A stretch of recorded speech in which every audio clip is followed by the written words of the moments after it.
Welcome to this week's edition of World Crisis Radio. This is Webster Tarpley speaking from Washington, D.C.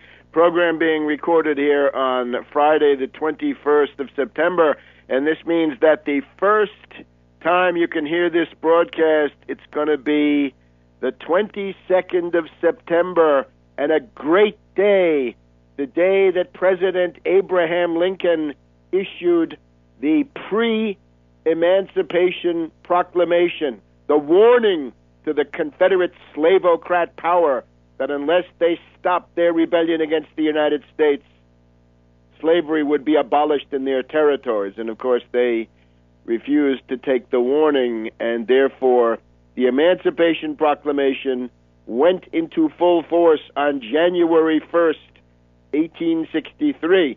We just had in the past week, as we pointed out, on the 17th, a couple of days ago, the anniversary of the Antietam battle, not far from where I'm speaking to you from. The biggest single day's battle in American history in any war, World War I, World War II, does not matter. Antietam is bigger than any of them. It's also bigger than any of the individual days at Gettysburg or Shiloh or the Wilderness or Cold Harbor or any other battle.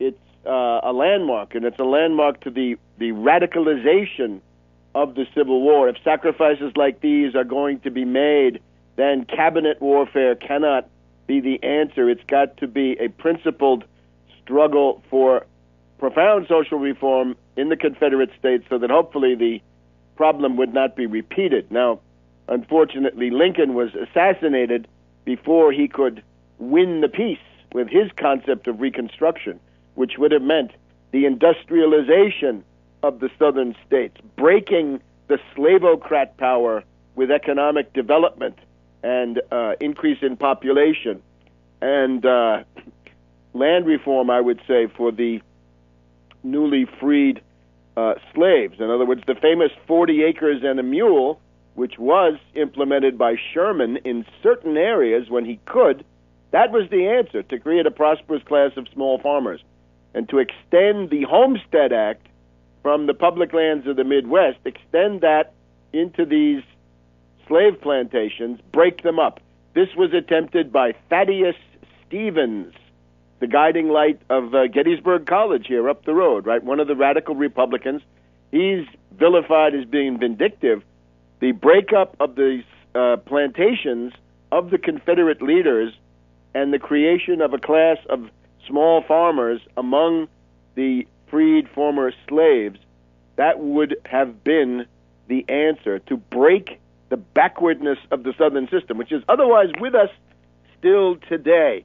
So we've heard the slogan, the answer to 1984 is 1776.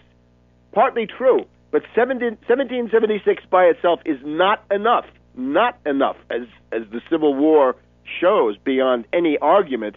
There was something missing in the 1776 and the 1788 Constitution, something more, and that had to be the prohibition of slavery and the 14th Amendment that the slavocrats and their libertarians today, the leprechaun Ron Paul, want to abolish the 14th Amendment because it prevents states from depriving people of life, liberty, property without due process of law.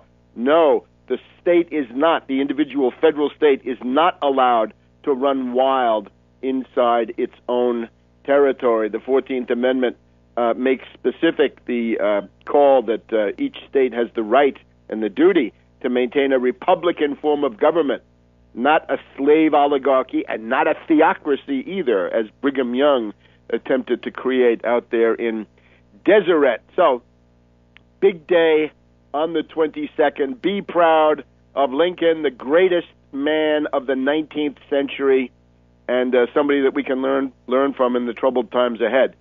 Now, the big news of the past few days, the National Anti-Austerity Committees, the National Anti-Austerity United Front, the Anti-Austerity United Front, the name is still a work in progress.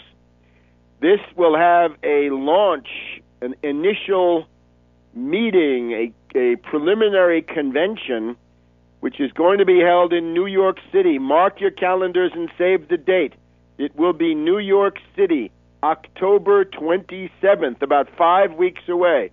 October 27th in New York City. The area is Tribeca, Canal Street, just below Canal Street.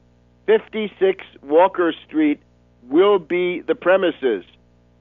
This will be an organizing conference. This will not be a bunch of droning speakers. This is for political discussion, to actually hammer out a program of struggle, not information, but a way to mobilize and a way to intervene, in particular, since the election is a lost cause, or at least it's largely a lost cause, to intervene in the anti-austerity struggles that we're going to need during the lame duck session. We know that Obama has already said he's eager to sell you out with a grand bargain with reactionary and proto-fascist Republicans. Appeasement, unbelievable. But he's running on that. He said so in his convention speech. Eager for a grand bargain. And what it's going to mean is some tiny, tiny symbolic tax on oligarchs, right? A 1% increase on some tax that oligarchs pay. And in exchange for that, massive rape of the middle class and complete destruction, at least beginning of the complete destruction, of your economic rights, your Medicare, your Medicaid, your unemployment benefits, your minimum wage, your Social Security, your Pell Grants, and everything with it, your Head Start, your WIC, and so forth. That's what it's going to be. That's the grand bargain. A little bit of a tax cut on the super rich to provide some political cover for the demagogue Obama, and then massive cuts for the middle class, and yet another attack on the New Deal, the New Frontier, and the Great Society. So this is an organizing conference. It is not there to impart information. I shudder when I hear people say, thanks for the information. The problem with information is there's too much of it. We need concepts, and above all, you've got to come out of it with a concept of how to organize and a commitment to do it, to build the united front. This is going to be, if it works, it's going to be a united front of various organizations. Some are unions, some are political organizations, some are the shards left over from Occupy, other kinds of groups, community groups, individuals. We may even have some drifting politicians from the existing parties. They can be in, but not the Democratic Party and not the Republican Party. They're not welcome. But people who break off from them, obviously, have got to be part of the picture. So mark your calendar. All of the details are in flux, so don't send me a bunch of emails demanding total details. There will be a website for this soon. When? Soon. This is not what I'm doing. Others are doing it. I can't control it. I can't predict it. But they'll be, and I don't even know the name of it. It'll be something like New Deal Coalition or Against Austerity or Anti-Austerity. There's, of course, even a problem with the name austerity, since most people don't know what austerity means, right? Part of this is no cuts. But this is not just economic program. Economic program is, of course, the centerpiece. But you know what we need if you've been listening, right? The economic program alone is not sufficient. You've also got to have organization, leadership, and a strategy. And all those things that the anarchists at Occupy Wall Street told you that you can't have and that you shouldn't even want to have. So that's what we'll be doing. Talk about this more later in the program, because then we have something else that we've got to get to right away. Back in a minute. Welcome back to World Crisis Radio. So we're celebrating September 22nd, the pre-Emancipation Proclamation, the beginning of the destruction of the slavocrat power, the Confederate Freemasons, the southern jurisdiction of the Scottish Rite, loyal to London and to imperialism. So that's setting the stage. October 27th, New York City, Tribeca, south of Canal Street, 56 Walker Street, will be the organizing conference or the initial organizing conference for the Anti-Austerity United Front. We've got to have a defensive line created before the month of December so that we can at least mount a propaganda resistance against Obama's grand bargain with the fascisto Republicans in the Congress, basically to destroy the New Deal entitlements, to strip you of your economic rights after running a campaign being friendly to the middle class. This is what you can expect. The knife will go into your back, and it will be done. He'll be eager to do it, as he said. So the moment is propitious. We've just had, of course, the collapse of Ron Paul. This thing has ended in ignominy. We're told that one of his top campaign officials, one of his nepotists, Jesse Benton, has now gone to work for Mitch McConnell. Mitch McConnell, the greatest plutocrat in the Senate, right? The guy who says that money is speech, and he wants no limits at all about the amount of money that can flow into the campaign coffers and indeed the pockets of his reactionary and fascistoid Republican confrère there in the Senate. So that's where parts of the Ron Paul campaign have ended up. This is the ignominious collapse of libertarianism, right, showing what it was all along. On the other hand, we've also just had the 1-year anniversary of the failed Occupy Wall Street. Now, I don't say this with any gloating, but I tried to salvage it before, during, and after with program organization, leadership, and a strategy. And naturally, the ad busters of Vancouver, right, the Kalle Lazens and the Schmaltz brigade up there in Vancouver, they didn't want any part of it. They wanted to go with situationist international counterinsurgency tactics, culture jamming, détournement, facilitators, the straitjacket of the consensus method. Let me just say in parenthesis, the October 27th conference in New York City will not, repeat, not be ruled by the consensus method. It'll be majority rules. Whatever that turns out to be will be it. Whether you like it, whether I like it, whether anybody likes it, you've got to be able to make decisions and get to work and move along, get moving fast and hit hard when it comes to fighting for class defense. That's what we're trying to do. We're trying to set up a class defense front. So this past Tuesday, I believe, was the day.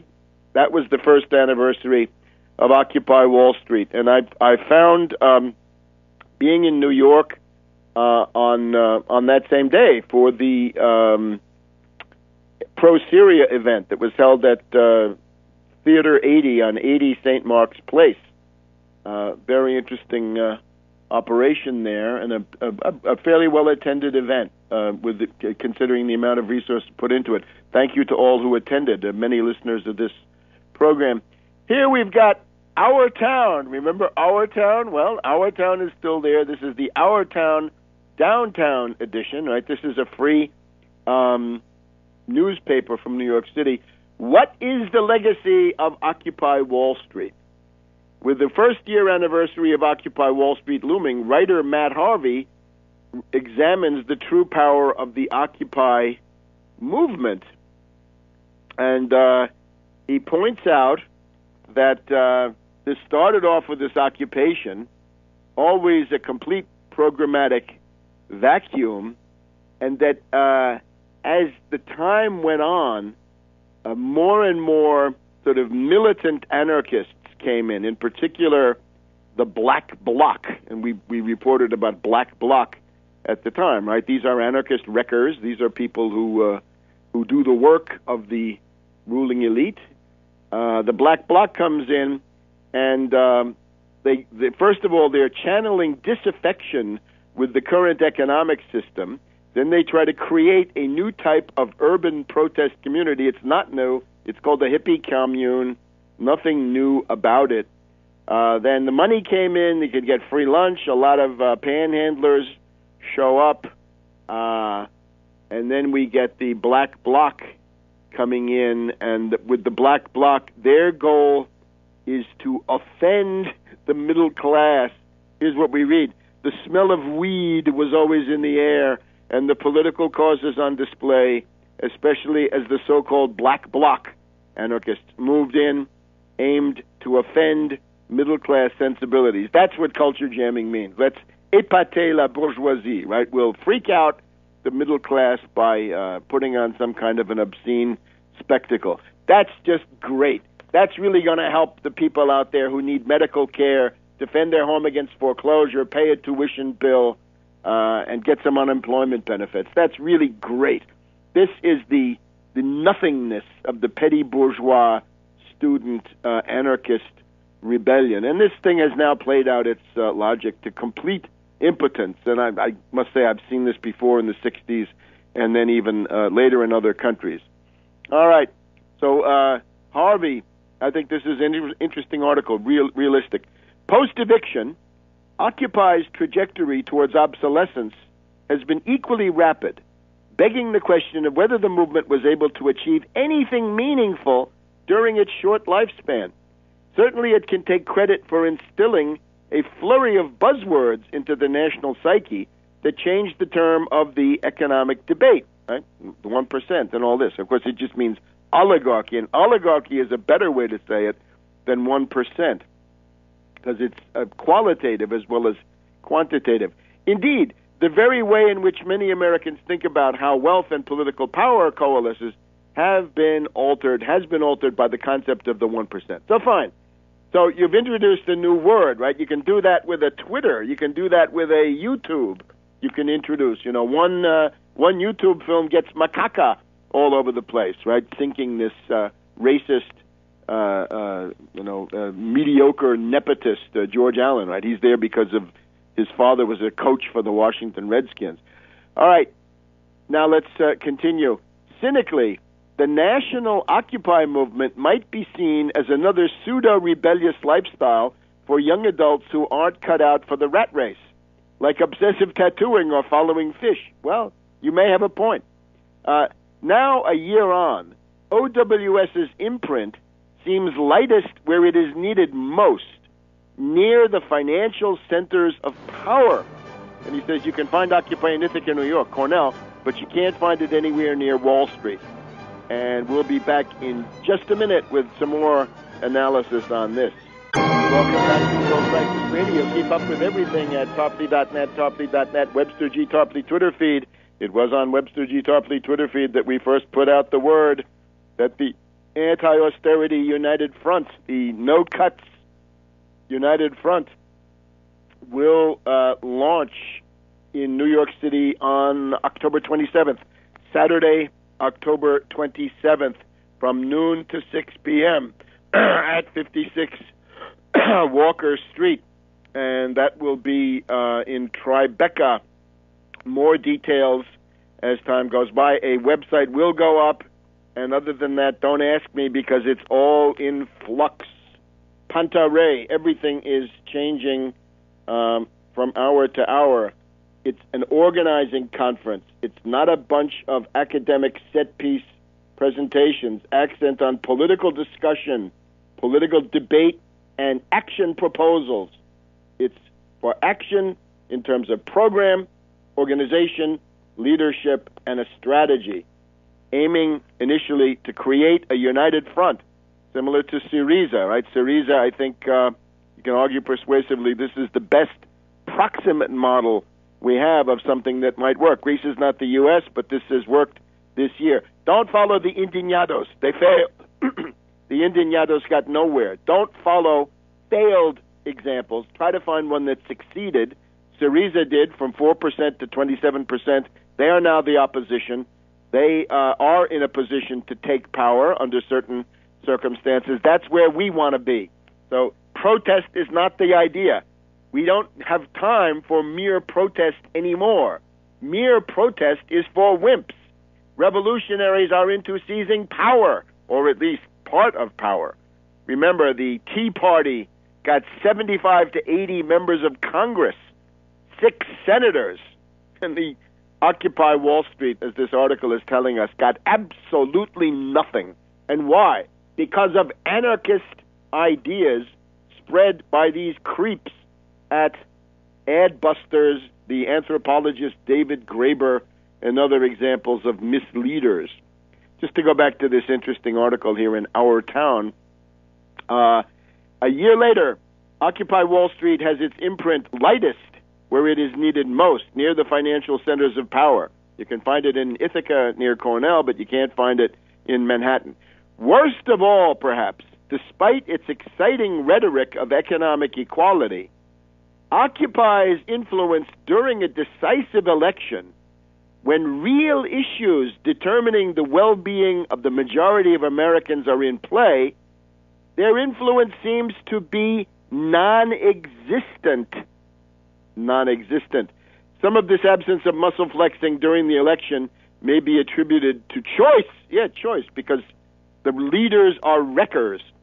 Journalist and activist Chris Hedges may be the closest the movement has to an intellectual mouthpiece. Well, that's why you're in trouble. As I had occasion to explain to this gathering of, 50 or 60 people there in the St. Mark's Place Theater, if your intellectual leadership is Noam Chomsky and Chris Hedges, and your media arm is Amy Goodman of Democracy Now!, and your organizational dimension is Occupy Wall Street, you're in big trouble. You're doomed. You will be defeated. You are gone, finished, kaput. It's just a question until they come to round you up. And, of course, in this case, it happened. So, very, very interesting article there. We've also got another one called Metro New York, #1 free daily in the city. This is now more pro-Occupy Wall Street. Occupy Wall Street aims at comeback. And here's what they want to do, as we read in this article. As in the past, one of their key plans is to try to disrupt the morning commute into the financial district. Isn't that great? The guy out in Illinois or Michigan or Wisconsin who's facing foreclosure will be so happy to know that the executives at Bank of America had to take an extra 10 minutes on their commute. That's really going to mean a lot to him to know that, right? That's going to be a deep emotional satisfaction. And then, of course, we read on further in the article. Earlier in the month, protesters they talked about making citizens' arrests of bankers as they go to work this morning, but it's unclear if they'll go ahead with that plan. The same thing. Oh, my God. What stupidity. What impotence. What abject imbecility. And that's what it's come to. Well, that's anarchism, right? That's what anarchists do. They always have. We're not surprised. All right.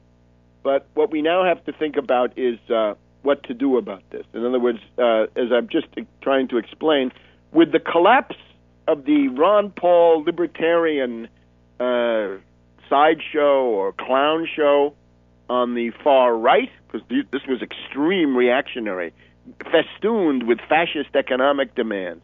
And, of course, Ron Paul, total union busting. Rand Paul, total union busting. Romney, total union busting. The Republican lockstep, bust all unions, make every state a right-to-work state. That's a disaster.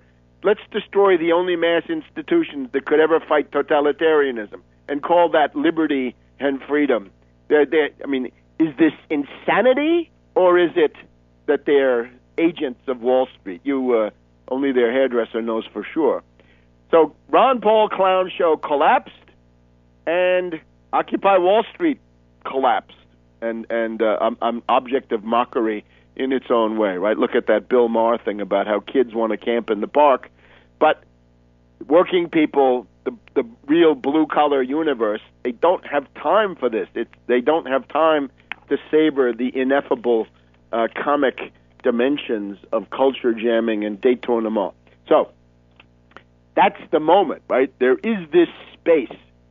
Let's move into that space. Let's reassemble people that have been disoriented by these two phenomena, also by Obama, right? Some people had been pulled astray by Obama and by other things, right? We also have to stress trade union struggles by themselves will not work. Let's just take a look at Chicago. Now, we support the Chicago teachers' strike, right? We think this is absolutely essential. They're fighting this group of so-called educational reformers who are really union busters. They're fighting Rahm Emanuel, who is like a tin pot dictator. He thinks he's the Netanyahu of Chicago, and he can dictate to people and use threats and gangster tactics. Now the Chicago teacher strike has ended, and some say it's a draw. Here's the thing. If you are a public sector union, you are doomed if you don't raise the issue of the Wall Street sales tax. You must. It's a precondition for survival. You need the Wall Street sales tax like you need air to breathe. You go into a strike like this and you say, we want a wage increase and we want to increase various facilities for the kids in the classroom. We want to have hirings. We want to develop the system rather than wrecking it. Well, where's the money going to come from? And the usual trade union answer to that is, well, that's not our affair. Let the government figure that out. No, that will not cut the mustard, because the average person then thinks, oh my God, they're going to tax me to pay more, and I'm sympathetic, but I can't pay more. You've got to specify who will pay. The existential question of the age. There's a depression. It's a world economic depression of unbelievable proportions, of awesome genocidal power. Who's going to pay for getting rid of that depression? Is it going to be the Wall Street zombie bankers and hedge fund hyenas, the vulture capitalists, private equity, LBO, leveraged buyout operatives like Romney? Or is it going to be working people? We know what Wall Street says, and Obama says too, and Romney. It's going to be working people paying most of that bill. No. And we don't want any regressive taxation either. So if you don't want to fall prey to that, the answer is you've got to specify a 1% Wall Street sales tax across the board on all financial transactions where property changes hands. Back in a minute. Welcome back to World Texas Radio. Webster Tarpley here in Washington, D.C. So let the word go forth. The Anti-Austerity United Front will convene New York City, October 27th, noon to 6, 56 Walker Street, down there in Tribeca, right below Canal Street, various, Canal Street subway stops nearby. More details will come. Don't email me for details. They will go up on a dedicated website, and don't ask me when, because that's being done by others, but you get the idea. This is all improvised. This is all on the fly. So exercise your own initiative and your own energy to bring this about, rather than thinking that you can wait for others to do it. Right? At that rate, nothing will get done. So the Chicago teachers, they might have gotten a draw. I think it's really not a good result at all. But above all, compared to what could have been. If they had been out there hitting hard with the Wall Street sales tax, and remember, the derivatives markets of the world are in Chicago, right? The Chicago Board Options Exchange, the Chicago Board of Trade, the Chicago Merc. That's where the derivatives are traded. Futures and options are in Chicago. Slap a 1% Wall Street sales tax on those transactions, and you've got enough to pay for a decent school system. You've got enough to pay for some breakfasts and lunches, because as we read here in the interesting article by Harold Meyerson in the Washington Post of today, right, of Friday, September 21st, you've got to remember that in Chicago, 87% of students come from households below the poverty threshold. So you've got almost 90%, 9/10 of the kids are coming from poverty backgrounds. And then you're going to blame the teachers for that. See, the trick here is you see that society is collapsing, and you see that this is expressed in a particularly dramatic way in the schools. So along comes Bill Gates and Eli Brood, and they say, well, we'll use that for union busting purposes, and we'll blame that all on the teachers. Why don't you blame it on the failure of the job creators to create 30 million jobs? In other words, the ridiculous incompetence of the U.S. ruling class. So out there in Chicago, they had some support, right? The only groups, we're reading Meyerson now, the only groups that opposed the strike, narrowly, were the parents of children in private schools and whites. Blacks and Latinos overwhelmingly supported the strike. Teaching in major cities, Chicago is a very good example. Teaching is a profession in which minorities are heavily represented. When reformers means Bill Gates, the union buster, when they argue we need to take down the teachers' unions to give more opportunity to minority youth, the argument becomes, quote, we need to destroy the black middle class in order to save it. In other words, we destroy the black teachers in order to save the black kids. This is absolutely ridiculous, and it's the goal of all this is to destroy the system of free, universal, compulsory, quality public education that we've tried to have in the United States since the days of Horace Mann back in Massachusetts, right, when there was some progress going on. So we deeply sympathize with the Chicago teachers, but again, you need the Wall Street sales tax. Without this, you're fighting with one arm behind your back. I say, hey, Randy Weingarten, why didn't you make that the leading edge, the spear point of your agitation? Look, the National Nurses United are demanding it. Now, unfortunately, they call it a Robin Hood tax. Get rid of this Robin Hood tax. This is, British anarchists. This is crazy stuff. Nobody wants this. It's not serious. It's called a Wall Street sales tax. Most people, when they hear Robin Hood tax, they think that they're going to be looted for somebody who's more destitute than they are. Never forget this. So call it what it is. It's a sales tax on speculators. It's a sales tax on Wall Street. This is the key to any struggle in the public sector. If you don't have the Wall Street sales tax, you are increasingly doomed. And I urge you, take this up. And if the National Nurses United can do it, why can't you do it? What's wrong? What's missing? Wake up.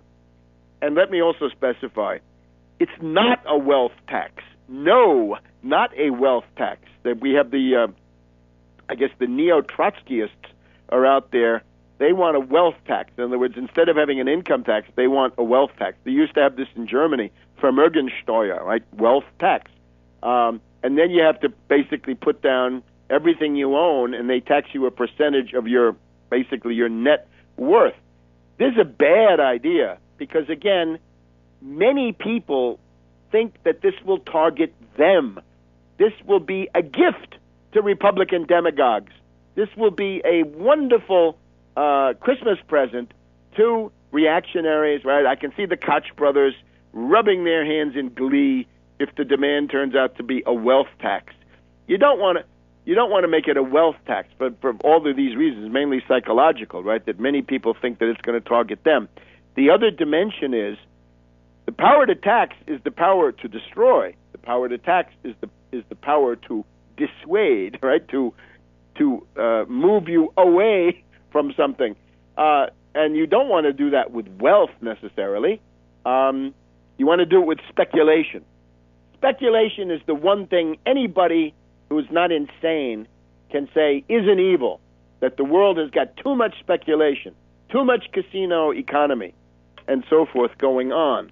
So make it a tax on speculation. And again, it's a 1% tax. I've got somebody telling me that Paul Krugman or somebody wants a 1%, a 1 cent tax on derivatives. No, 1%.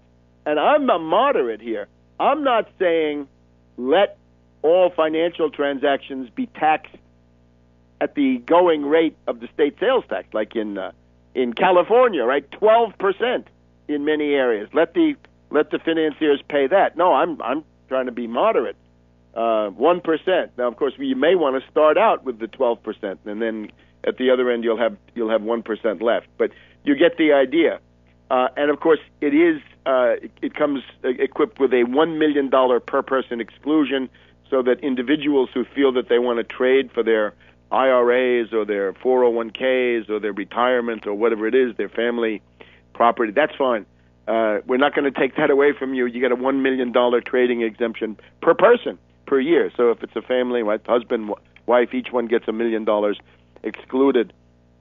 So a tax on speculation. And don't make it a wealth tax. The other problem with the wealth tax is there's not enough wealth.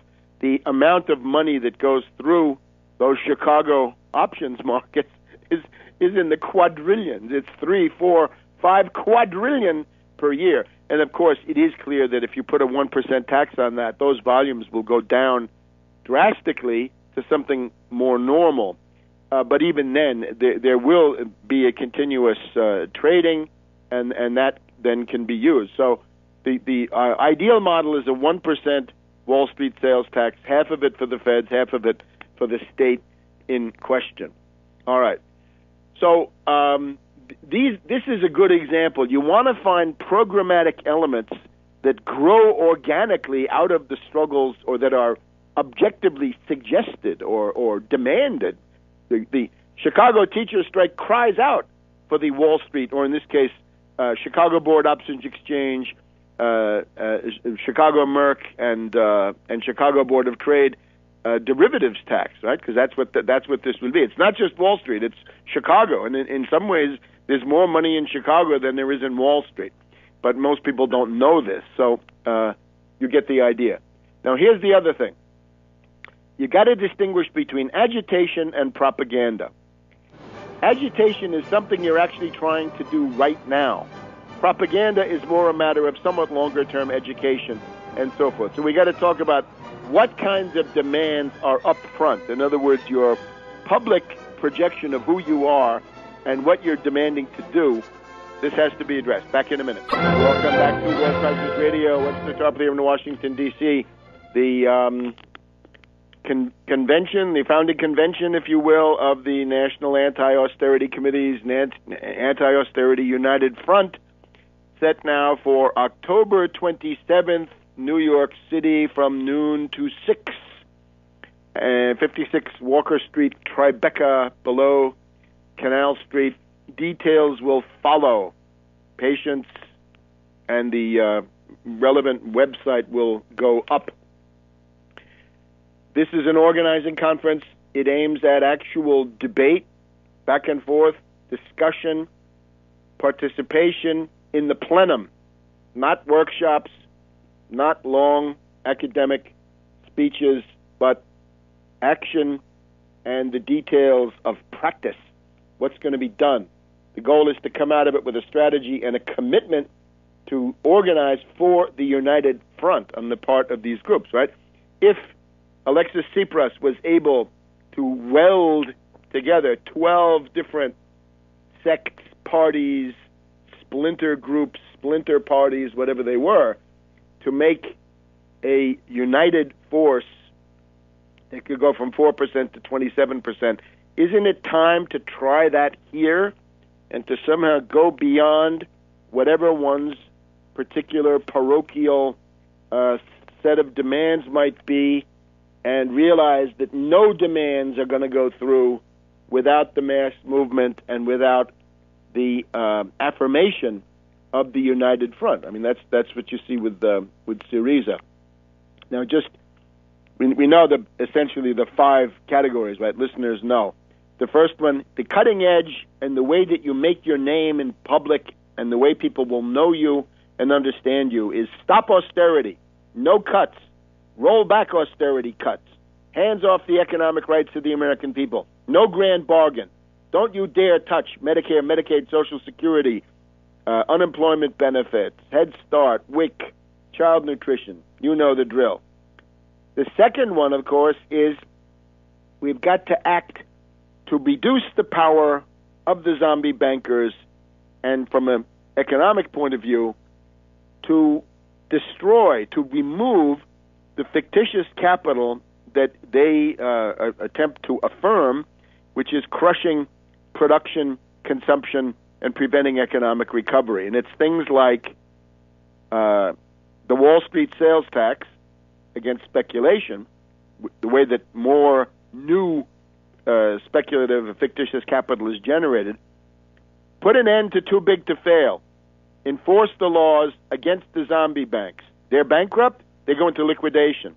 They're violating antitrust laws, get rid of them. It's a big order, but it's the only road. End too big to fail. You get 90% of the American people on your side. Put an end to too big to fail. Too big to fail is illegal. It means violating existing law. It's an impossible. You can't call that prosecutorial discretion.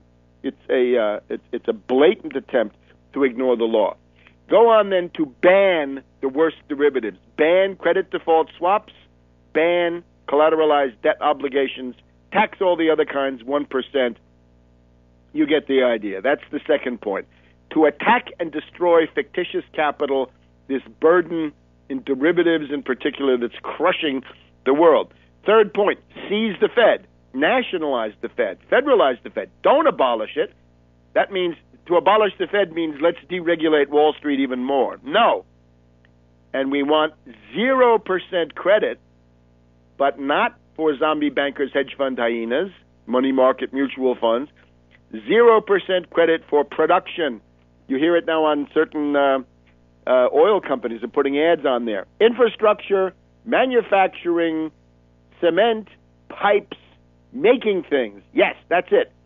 From Silicon Valley and the electricity grids all the way down to the local dry cleaner and restaurant. If there's a tangible physical product involved, 0% or as close to it as you can get. If you're a little bit shaky, maybe it's a little bit more, but essentially 0% across the board. Century bonds for the infrastructure. Put out a tender offer to the states for century bonds, 100-year bonds, 0% coupon, and that gets us to point 4, the rebuilding of all infrastructure. And remember, it means ports, the rebuilding of modern world-class seaports. We really don't have any. The highway system, rebuild the entire interstate highway system, rebuild the entire system of electricity and energy distribution, the rail system, be it passenger, commuter, or freight, public housing. We're told that the crisis in schools, right? Kids have to have lunch at 10 o'clock in the morning because their school is so crowded. Start building schools. Start building 1,000 modern hospitals and take it from there across the board, right? People know this stuff. We got to rebuild those railway tunnels in New York and Baltimore and all over the place. We've got to raise the roads along the Gulf Coast and all the other infrastructure things that we've talked about here over the past weeks. And that's point 4. 30 million jobs is the goal under point 4.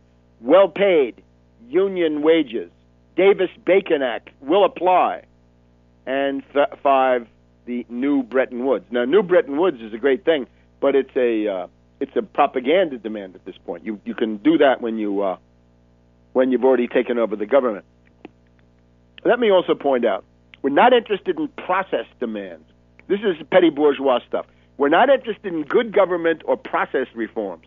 We don't care at the moment about campaign finance reform. That has no mass traction except among petty bourgeois people who are incapable of being organized.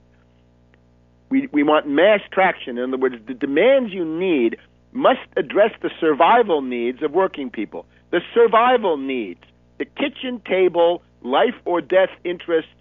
Can you stay in your house? Can you afford the next meal? Can you avoid foreclosure? Can you get medical care? Can you pay a tuition bill? And so forth.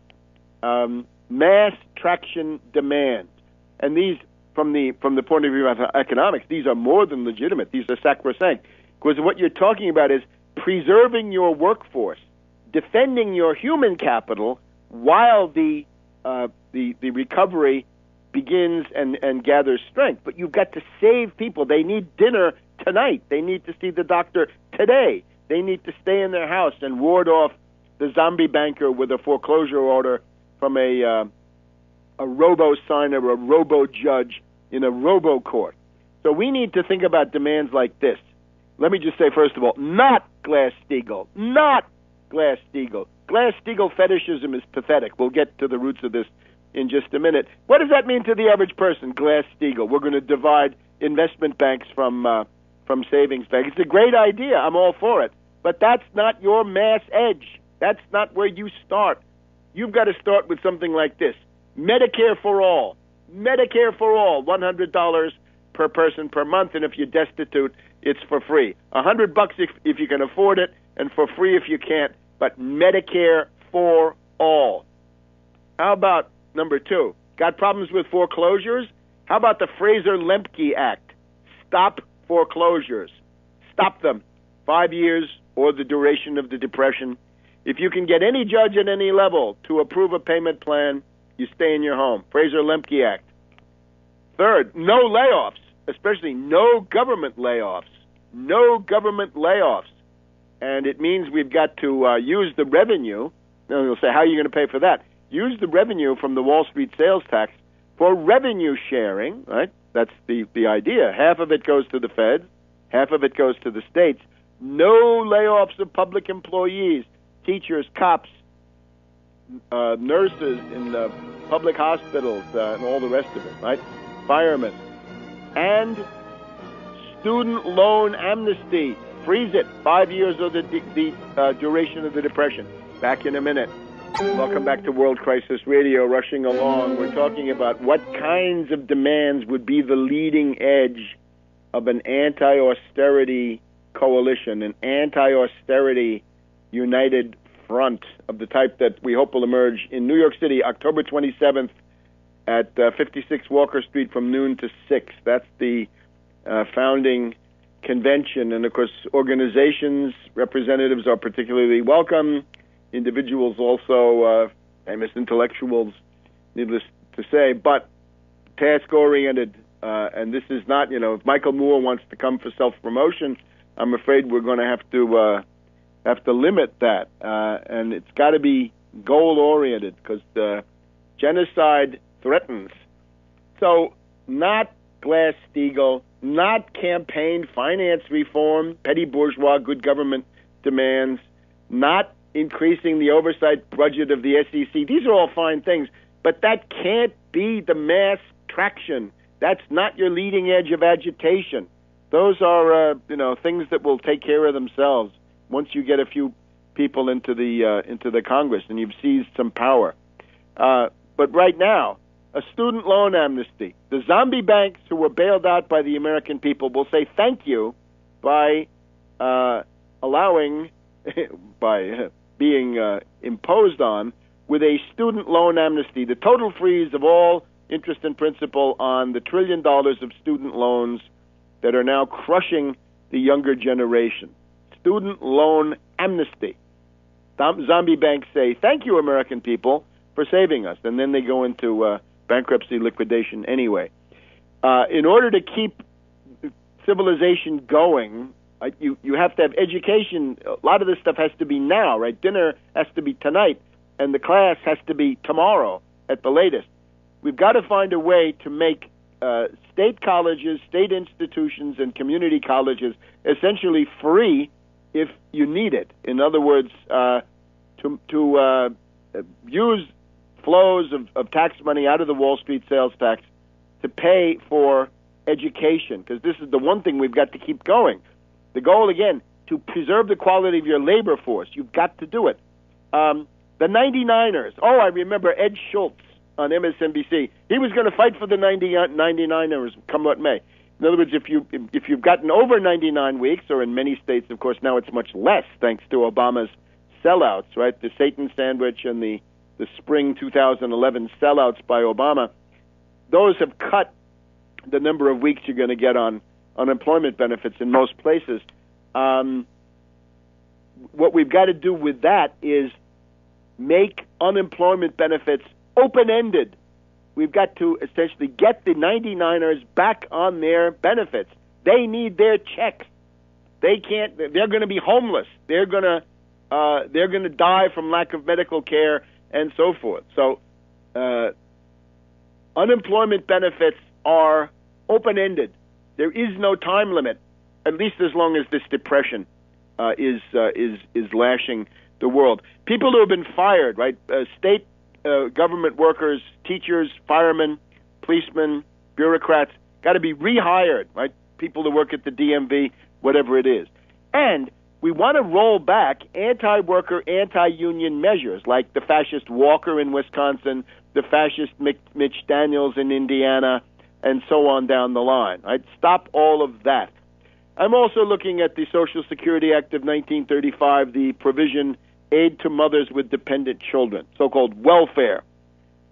The problem we have is the 50 million, right? We have 50 million Americans who are destitute. They're in severe poverty. They're living on food stamps only. And we've got to do something. We've got to reach in there and do something for mothers with dependent children. I say consider now the restoration of the old welfare system, at least for the duration of the Depression. Because one of the reasons we have 50 million people in abject poverty is because there is no more welfare. And it has not been a success. It's been a failure. And I'm sorry about Bill Clinton and his wonderful speech at the Democratic Convention, but it's a failure. We also would be well advised to impose a national usury law. Something like 5% is the most interest you can legally charge anywhere in the United States. And if you do more, it's a federal crime. Got to do something about payday lenders, loan sharks, and things like this that are preying on desperate people. So you get the idea. Now, all of that has to be on budget, just about all of it. We'll talk in coming times about how you seize the Fed. The Fed has got to be seized because that's how you're going to finance the recovery. Krugman is wrong. With all the demands that already exist on the federal budget, the things that I've just said, all of your mass traction defense of the workforce demands, those are on budget. They have to be. In addition to that, though, you need a capital budget, right? The capital budget is your massive infrastructure, the program that I talked about before.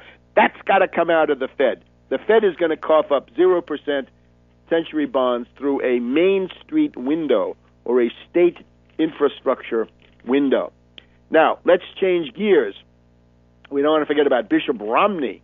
Now, this is a lead-in to the fact that my study on this subject, Bishop Romney's Tradition, and it's subtitled Polygamy, Theocracy, Anti-Americanism, and the Mormon Party. Bishop Romney's Tradition. This will be ready, I suppose the technical date will be something like October 1st, but the actual books, I think, will be available before that. And we'll talk more about that in the coming weeks, as we have been talking about it. But go to Tarpley.net in the coming week. I know I said this before, but this time the book is really there. Go to Tarpley.net and go to ProgressivePress.com. Progressive Press of California will also have a button up so you can start ordering this book. Now, the relevance of it is, I think, very obvious. This past week, we've had Romney, Bishop Romney, of course, because he's a bishop. Bishop Romney talked to this group of fat cats. This is Mark Lader, a hedge fund hyena in Boca Raton, Florida. He's a private equity manager, right? It means leveraged buyouts, asset stripping, junk bonds, and all the rest of it. Boca Raton, Florida. So Romney, of course, now notoriously says there are 47% of the people who will vote for the president no matter what. There are 47% who are with him, who are dependent upon government. They believe that they are victims who believe the government has a responsibility to care for them, who believe that they are entitled to health care, to food, to housing, to you name it. That's an entitlement, and the government should give it to them, and they will vote for this president no matter what. These are people who pay no income tax. My job is not to worry about these people. I'll never convince them. They should take personal responsibility and care for their lives. Now, this is a declaration of class war and class-based genocide. and it shows what the ruling class thinks. If you're a hedge fund hyena, like this guy, or a zombie banker, or a corporate raider, or a vulture capitalist, you're a parasite, and this is what you tell yourself, that this is why you're where you are, and they're where they are. So we've got to organize, and I'll comment about this and the relevance of this to Bishop Romney's tradition. Back in a minute. Welcome back to World Crisis Radio, Bishop Romney's tradition. Take a look at Tarpley.net, Progressive Press of California, progressivepress.com. Don't forget, October 27th, New York City, founding convention of the National Anti-Austerity United Front, or Anti-Austerity Coalition. 56 Walker Street website will go up. Details will follow as they are determined. Most of them are in flux at this time. Anyway, Romney made this tirade, right? Declaration of class war with genocidal intent against, he says, only about half of the American people, but it's more. The best answer to this, the best response, E.J. Dionne of the Washington Post. Thursday, September 20th, we read a column, At Odds with America. Let's just see what old E.J. has to say. The most incisive reaction to Mitt Romney's disparaging comments about 47% of us came from a conservative friend who emailed, quote, and pay attention, if I were you, I'd wonder why Romney hates America so much. Close quote. Reactionary, obviously a reactionary friend of E.J. Dionne. He wants to know, if I were you, I'd wonder why Romney hates America so much.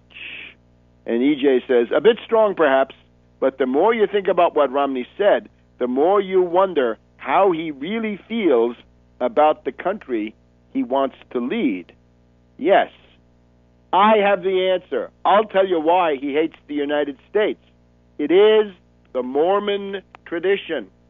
Very little known, as Sidney Hershon of Queens College said, Mormon history is almost completely ignored in evaluating what's going on with it today. And the tradition, of course, is the resentment rooted in the idea that the American people did not accept Joseph Smith as their savior, did not bow down to worship Joseph Smith. When Joseph Smith said, Joseph Smith or the sword, and otherwise he's going to transform the whole country from the Rocky Mountains to the Atlantic coast into one lake of blood and gore, that would have been the time to bow down and worship Joseph Smith. And the American people didn't do that, and not only that, a mob appeared that killed Joseph Smith and Hiram Smith. And this is the central event of world history.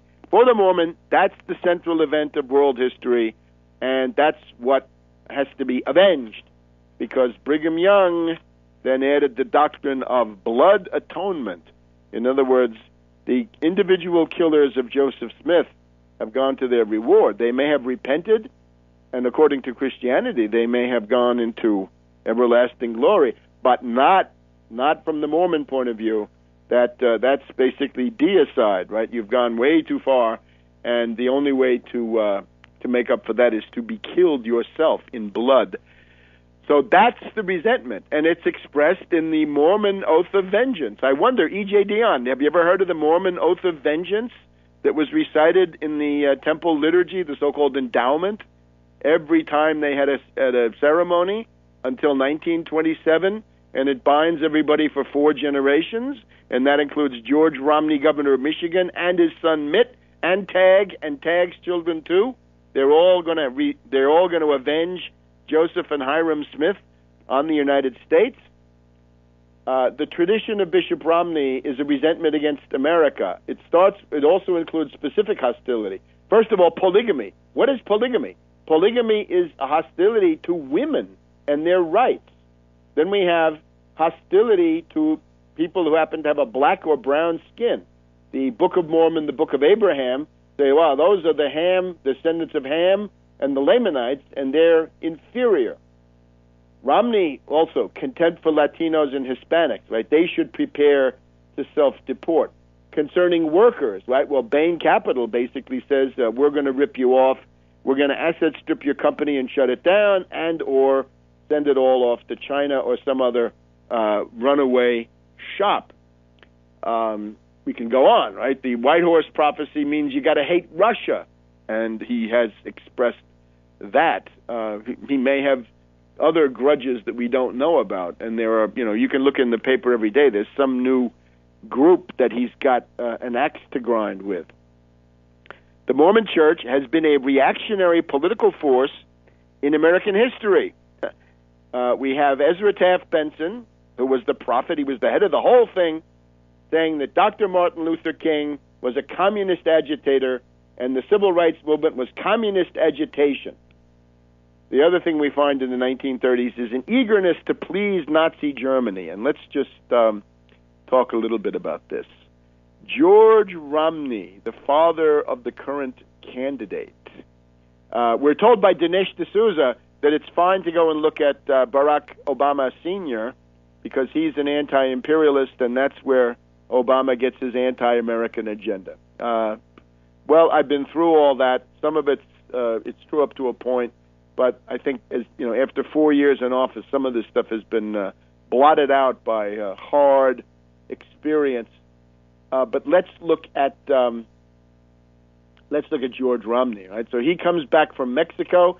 He's the guy who says that the Mexican Revolution was motivated by envy against people like himself, because they were successful and the others weren't, and the Mexicans wanted to steal their property and then build a paradise with stolen property.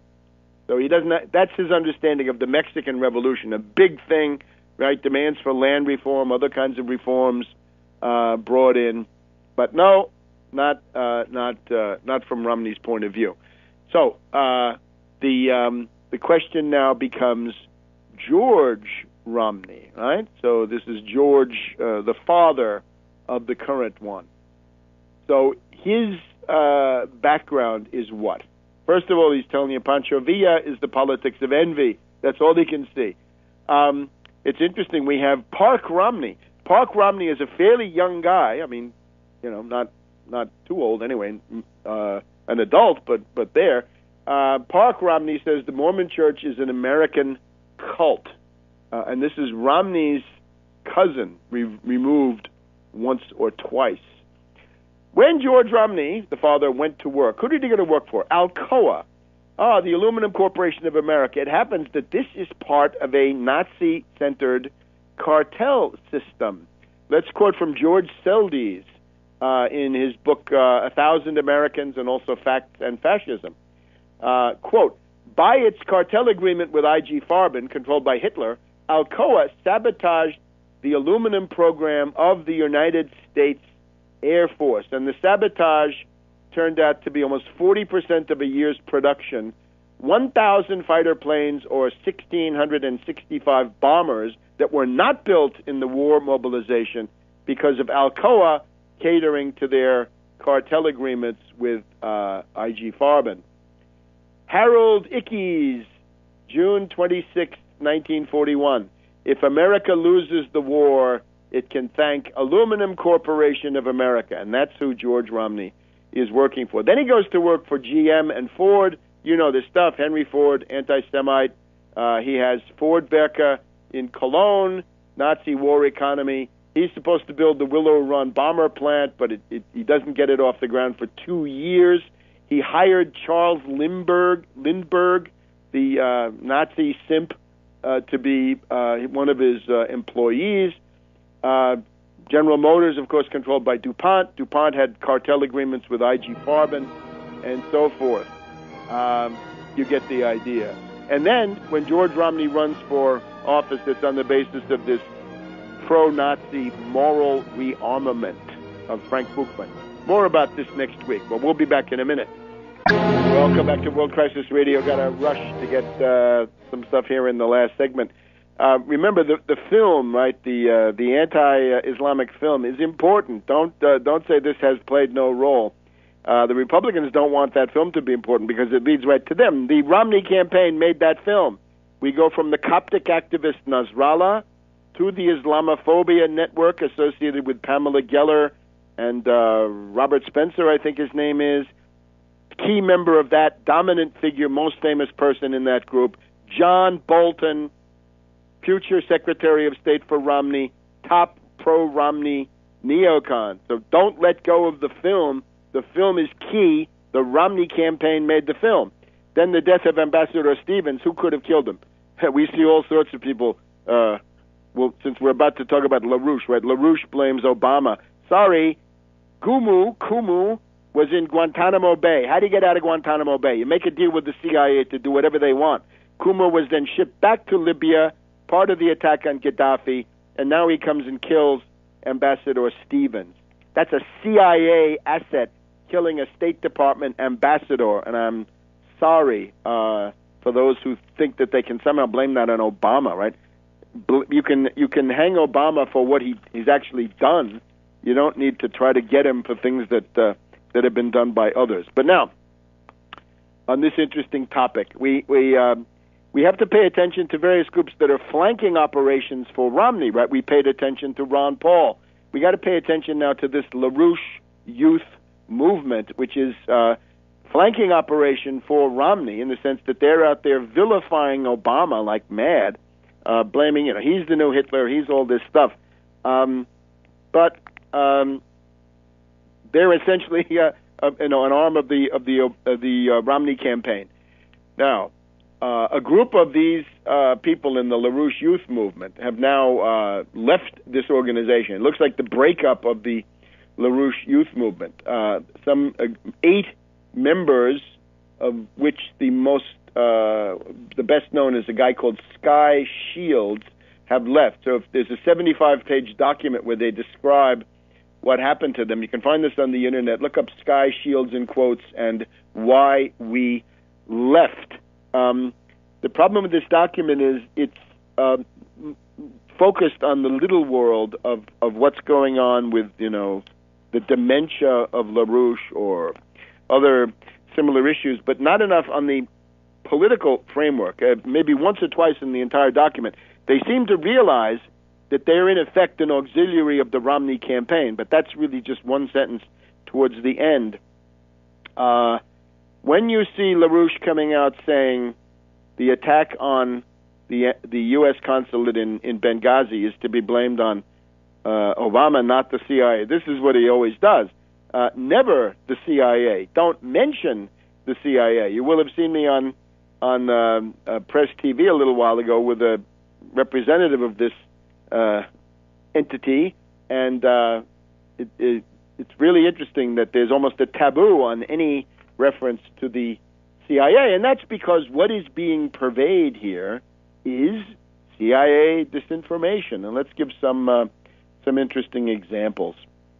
In 2007, 2008, if you went to LaRouche and that group and asked what's the main deployment of the ruling class for the 2008 election, they told you Bloomberg, Mayor Bloomberg of New York City, is the main fascist danger in the United States. Now, I have to say that's very much like calculated disinformation, because anybody who knew would know that the Obama campaign was building up behind the scenes and that this Bloomberg was going nowhere. So they don't do anything to prevent Obama from becoming president, but then once he is president in March 2009, they discover, when it's too late to affect the outcome, that he's the new Nero, the new Hitler, and everything that you've seen.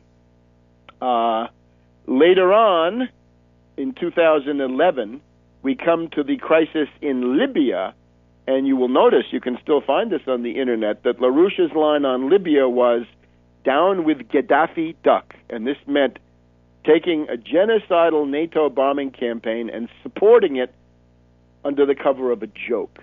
And generally speaking, you can find the cartoon.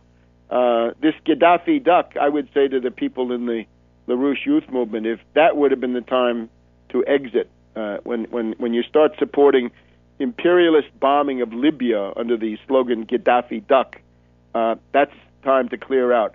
The Arab Spring, of course, very embarrassing for LaRouche because he doesn't know what to say about it. So basically, for months and months, he said nothing, even though he had people in his conferences coming forward and asking what's going on. But the idea is that this is refined, high-level disinformation that's being offered. A couple of other examples. In 2010, we had the tsunami and the Fukushima nuclear plant disaster. Now, out there in the world, and I can't judge whether this is true or not, although it's plausible, there was a general idea that the HAARP, that basically the CIA acting through HAARP, H-A-A-R-P, had generated the tidal wave and the crisis there at Fukushima. And the idea was that Japan was preparing to break with the United States and enter into an alliance with China. Again, I don't know whether that's true or not, but the fact, undisputable fact, is that out there in the world, there was a growing body of public opinion that wanted to blame the CIA. At that point, you will have noticed, LaRouche comes out and says, it's all coming from the Crab Nebula. It's coming from 575 million light years away, or whatever it is, right? It blamed the Crab Nebula, not the CIA. Let's see what else we have. Let's look at France, 2003. France, Dominique de Villepin and Chirac, to some extent, are leading the resistance against Mad Dog Bush, Cheney, and the neocons on the Iraq War and the general insanity of those days. What does LaRouche do? He comes up with the idea that the real force of evil in the world is not the Anglo-Americans, not the neocons, not anything like that, but it's the synarchists, la synarchie, the French Freemasons, the Martinistes, right? The Martinist Freemasons, the followers of Joseph de Maistre and Dominique de Villepin, and so forth. So you see what it is. It's to provide targeted disinformation, and I have it from a very well-placed observer of all this, that the ability of LaRouche to dupe people out in the world is still there. Some other examples. Putin,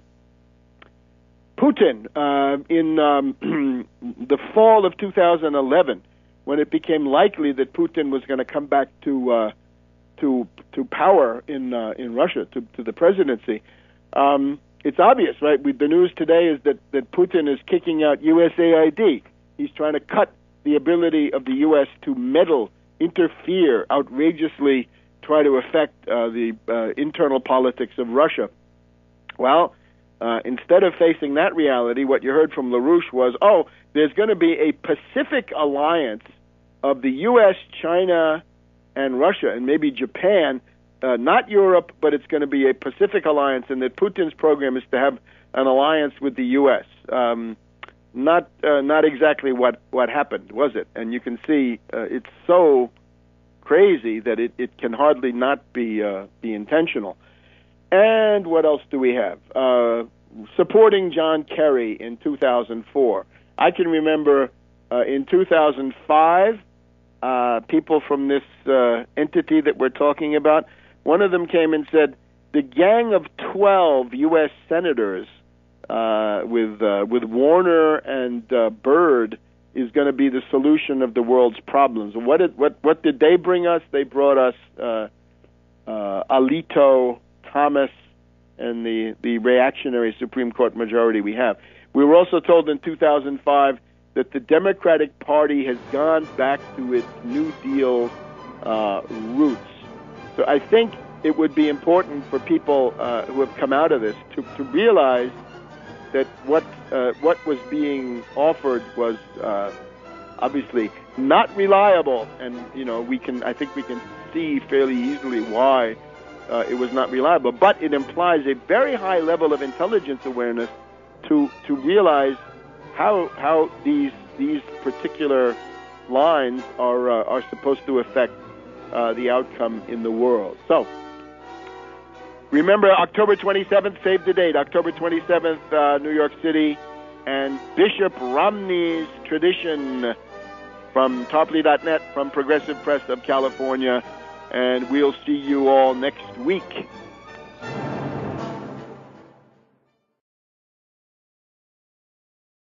And a way to intervene, in particular, since the election is a lost cause, or at least it's largely a lost cause, to intervene in the anti-austerity struggles that we're going to need during the lame duck session. We know that Obama has already said he's eager to sell you out with a grand bargain with reactionary and proto-fascist Republicans. Appeasement, unbelievable. But he's running on that. He said so in his convention speech. Eager for a grand bargain. And what it's going to mean is some tiny, tiny symbolic tax on oligarchs, right? A 1% increase on some tax that oligarchs pay.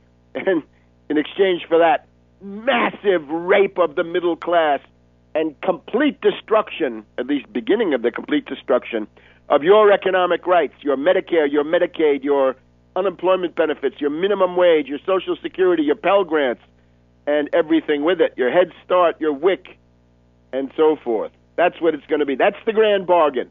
A little bit of a tax cut on the super rich to provide some political cover for the demagogue Obama, and then massive cuts for the middle class, and yet another attack on the New Deal, the New Frontier, and the Great Society. So this is an organizing conference. It is not there to impart information. I shudder when I hear people say, thanks for the information. The problem with information is there's too much of it. We need concepts, and above all, you've got to come out of it with a concept of how to organize and a commitment to do it, to build the united front. This is going to be, if it works, it's going to be a united front of various organizations. Some are unions, some are political organizations, some are the shards left over from Occupy, other kinds of groups, community groups, individuals. We may even have some drifting politicians from the existing parties. They can be in, but not the Democratic Party and not the Republican Party. They're not welcome. But people who break off from them, obviously, have got to be part of the picture. So mark your calendar. All of the details are in flux, so don't send me a bunch of emails demanding total details. There will be a website for this soon. When? Soon. This is not what I'm doing. Others are doing it. I can't control it. I can't predict it. But there'll be not confrère there in the Senate. So that's where parts of the Ron Paul campaign have ended up. This is the ignominious collapse of libertarianism, right? Showing what it was all along. On the other hand, we've also just had the 1-year anniversary of the failed Occupy Wall Street. Now, I don't say this with any gloating, but I tried to salvage it before, during, and after with program, organization, leadership, and a strategy. And naturally, the ad busters of Vancouver, right, the Kalle Lazens and the Schmaltz brigade up there in Vancouver, they didn't want any part of it. They wanted to go with situationist international counterinsurgency tactics, culture jamming, détournement, facilitators, the straitjacket of the consensus method. Let me just say in parenthesis, the October 27th conference in New York City will not, repeat, not be ruled by the consensus method. It'll be majority rules. Whatever that turns out to be will be it. Whether you like it, whether I like it, whether anybody likes it, you've got to be able to make decisions and get to work and move along, get moving fast and hit hard when it comes to fighting for class defense. That's what we're trying to do. We're trying to set up a class defense front. So this past Tuesday, I believe, was the day. That was the first anniversary of Occupy Wall Street. And I found, being in New York on that same day for the pro-Syria event that was held at Theater 80 on 80 St. Mark's Place. Very interesting operation there, and a fairly well-attended event, considering the amount of resources put into it. Thank you to all who attended, many listeners of this program. Here we've got Our Town. Remember Our Town? Well, Our Town is still there. This is the Our Town Downtown edition, right? This is a free newspaper from New York City. What is the legacy of Occupy Wall Street? With the first-year anniversary of Occupy Wall Street looming, writer Matt Harvey examines the true power of the Occupy movement. And he points out that this started off with this occupation, always a complete programmatic vacuum, and that as the time went on, more and more. Welcome to this week's edition of World Crisis Radio. This is Webster Tarpley speaking from Washington, D.C. Program being recorded here on Friday, the 21st of September, and this means that the first time you can hear this broadcast, it's going to be the 22nd of September, and a great day, the day that President Abraham Lincoln issued the Emancipation Proclamation, the warning to the Confederate slavocrat power that unless they stopped their rebellion against the United States, slavery would be abolished in their territories. And of course, they refused to take the warning, and therefore the Emancipation Proclamation went into full force on January 1st, 1863. We just had in the past week, as we pointed out, on the 17th, a couple of days ago, the anniversary of the Antietam battle, not far from where I'm speaking to you from. The biggest single day's battle in American history in any war, World War I, World War II, does not matter. Antietam is bigger than any of them. It's also bigger than any of the individual days at Gettysburg or Shiloh or the Wilderness or Cold Harbor or any other battle. It's a landmark, and it's a landmark to the radicalization of the Civil War. If sacrifices like these are going to be made, then cabinet warfare cannot be the answer. It's got to be a principled struggle for profound social reform in the Confederate States so that hopefully the problem would not be repeated. Now, unfortunately, Lincoln was assassinated before he could win the peace with his concept of Reconstruction, which would have meant the industrialization of the southern states, breaking the slavocrat power with economic development and increase in population and land reform, I would say, for the newly freed slaves. In other words, the famous 40 acres and a mule, which was implemented by Sherman in certain areas when he could, that was the answer, to create a prosperous class of small farmers and to extend the Homestead Act from the public lands of the Midwest, extend that into these slave plantations, break them up. This was attempted by Thaddeus Stevens, the guiding light of Gettysburg College here up the road, right? One of the radical Republicans. He's vilified as being vindictive.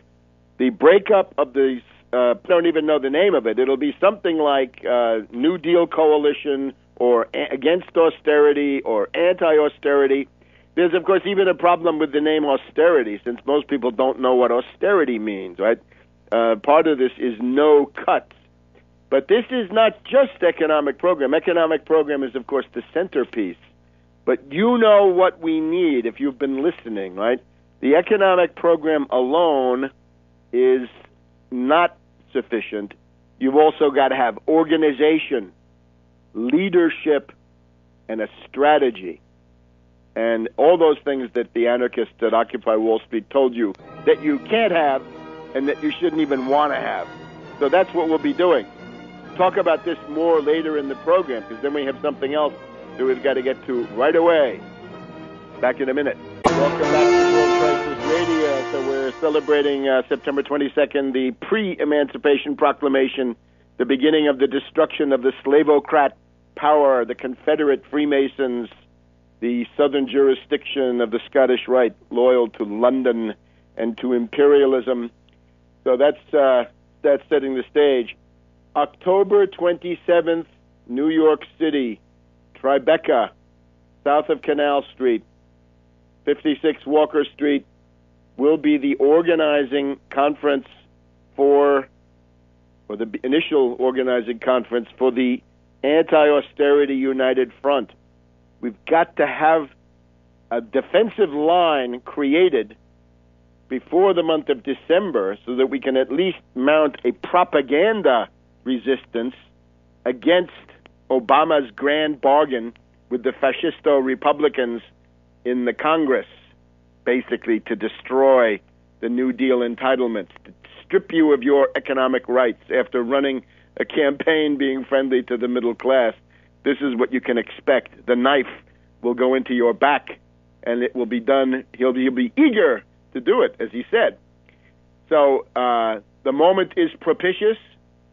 We've just had, of course, the collapse of Ron Paul. This thing has ended in ignominy. We're told that one of his top campaign officials, one of his nepotists, Jesse Benton, has now gone to work for Mitch McConnell. Mitch McConnell, the greatest plutocrat in the Senate, right? The guy who says that money is speech, and he wants no limits at all about the amount of money that can flow into the campaign coffers and indeed the pockets of his reactionary and fascistoid Republican plantations of the Confederate leaders and the creation of a class of small farmers among the freed former slaves. That would have been the answer to break the backwardness of the Southern system, which is otherwise with us still today. So we've heard the slogan, the answer to 1984 is 1776. Partly true, but 1776 by itself is not enough, as the Civil War shows beyond any argument. There was something missing in the 1776 and the 1788 Constitution, something more, and that had to be the prohibition of slavery and the 14th Amendment that the slavocrats and their libertarians today, the leprechaun Ron Paul, want to abolish the 14th Amendment because it prevents states from depriving people of life, liberty, property without due process of law. No, the state is not, the individual federal state is not allowed to run wild inside its own territory. The 14th Amendment makes specific the call that each state has the right and the duty to maintain a republican form of government, not a slave oligarchy and not a theocracy either, as Brigham Young attempted to create out there in Deseret. So, big day on the 22nd. Be proud of Lincoln, the greatest man of the 19th century, and somebody that we can learn from in the troubled times ahead. Now, the big news of the past few days, the National Anti-Austerity Committees, the National Anti-Austerity United Front, the Anti-Austerity United Front, the name is still a work in progress. This will have a launch, an initial meeting, a preliminary convention, which is going to be held in New York City. Mark your calendars and save the date. It will be New York City, October 27th, about 5 weeks away. October 27th in New York City. The area is Tribeca, Canal Street, just below Canal Street. 56 Walker Street will be the premises. This will be an organizing conference. This will not be a bunch of droning speakers. This is for political discussion, to actually hammer out a program of struggle, not information, but a way to mobilize